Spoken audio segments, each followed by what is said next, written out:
السلام عليكم ورحمة الله وبركاته. النهاردة هناخد السكون. السكون زي ما احنا عارفين هو عبارة عن دايرة بنحطها فوق الحرف اللي هو الساكن، تمام. ولازم السكون بيكون قبله ايه؟ حركة، سواء ضمة او فتحة او كسرة، تمام. لو جينا نشوف هنا السكون في القرآن بيبقى عبارة عن ايه؟ حرف الحاء فوق الحرف الساكن، تمام. لو نشوف هنا اول كلمة، اقرأي كده يا أريج. ش ت ش ت احسنتي. ش ت احسنتي. اللي بعده يهبطوا يهبطوا. اللي بعده نعبدوا نعبدوا. يغفروا يغفروا. اقسموا اقسموا. تكسبوا احسنتي.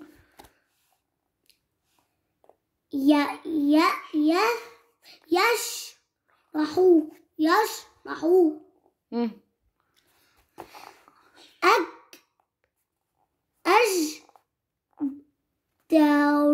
أجدروا برافو.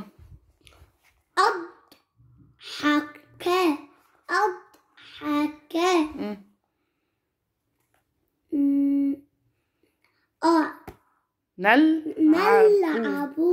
نلعبوا.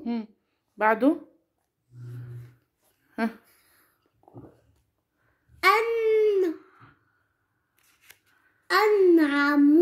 أنعما. قبضت ايدي. أنعما.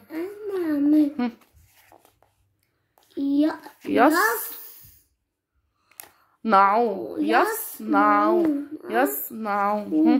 بعده أسرفوا يظهروا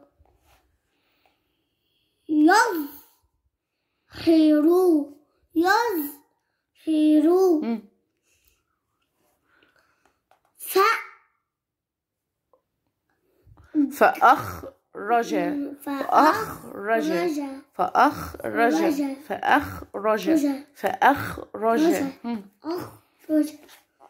اللي بعدها أطمعوا.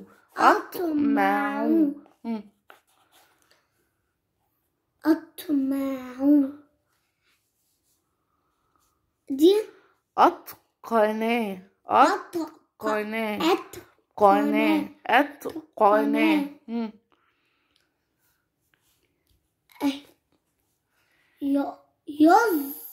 لا دي بقى احنا قلنا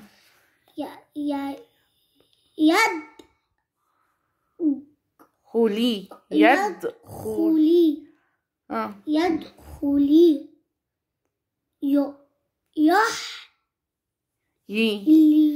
يحيي.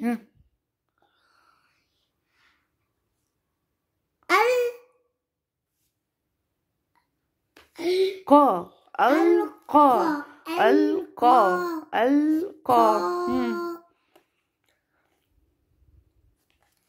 دي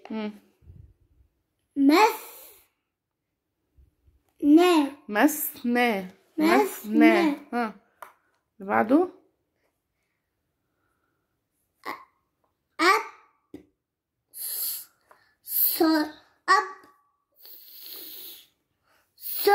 ايوه وقفت. أبصر.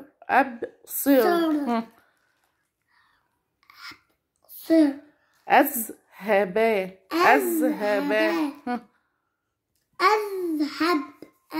لا أذهب. أرسل.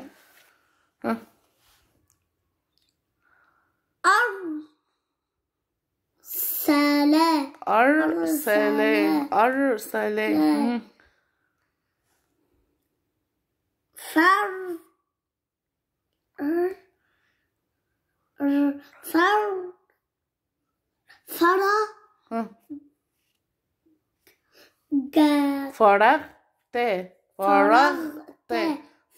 فرغت فرغت أصعب كيد كيد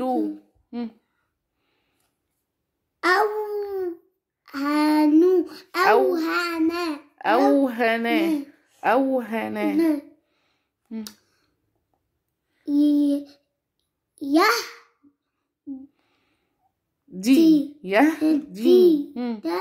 يهدي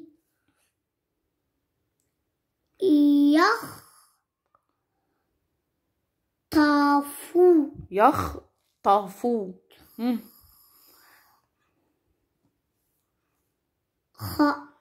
خذ تحتها كسرة خز يا خزي خزي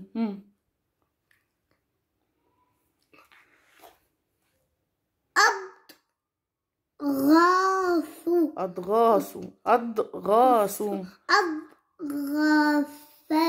لا أضغاث أضغاث أضغاث ده ألف في القرآن مادي يا ريش أضغاث تب خلو لا تبخلوا تبخلوا